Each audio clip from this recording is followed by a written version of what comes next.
ઓએનજીસીની સ્થાપના ક્યારે કરવામાં આવી? ઓપ્શન છે 1947, 1951, 1957, 1959.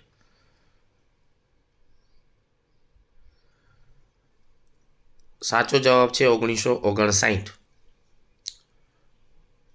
બીજો પ્રશ્ન છે વિશિષ્ટ આર્થિક વિસ્તારનો અમલ ક્યારથી થયો? ઓપ્શન છે 1947, 1991, 2000, 2011.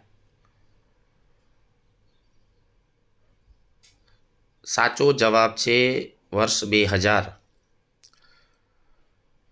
ભારતમાં આધુનિક ખેતીની શરૂઆત ક્યારથી થઈ? ઓપ્શન છે 1961, 1966, 1969, 1991. સાચો જવાબ છે 1966. ભારતમાં સૌ પ્રથમ વસ્તી ગણતરી કઈ સાલમાં કરવામાં આવી? ઓપ્શન આપેલા છે 1901, 1951, 1871, 1891. સાચો જવાબ છે 1871. ટેકનોલોજીના વિકાસને કારણે કયા પ્રકારની બેરોજગારી સર્જાય છે? ઓપ્શન આપેલા છે ઘર્ષણજન્ય બેરોજગારી, મોસમી, ચક્રીય કે પ્રચ્છન્ન. સાચો જવાબ છે ઘર્ષણજન્ય બેરોજગારી.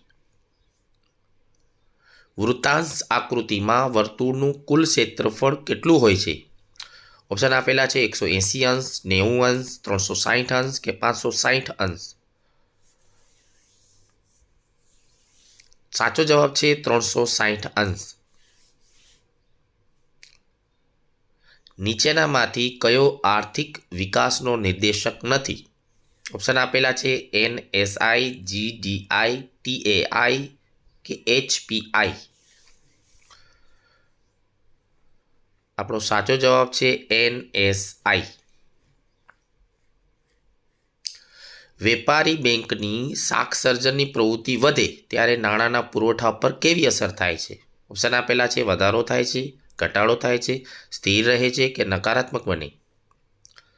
તો નાણાંના પુરવઠામાં વધારો થાય છે એ સાચો જવાબ. લોરેન્જ વક્ર દ્વારા શું માપી શકાય છે? સાપેક્ષ ગરીબી, નિરપેક્ષ ગરીબી, બેરોજગારીનો દર કે ફુગાવાનો દર. સાચો જવાબ છે સાપેક્ષ ગરીબી.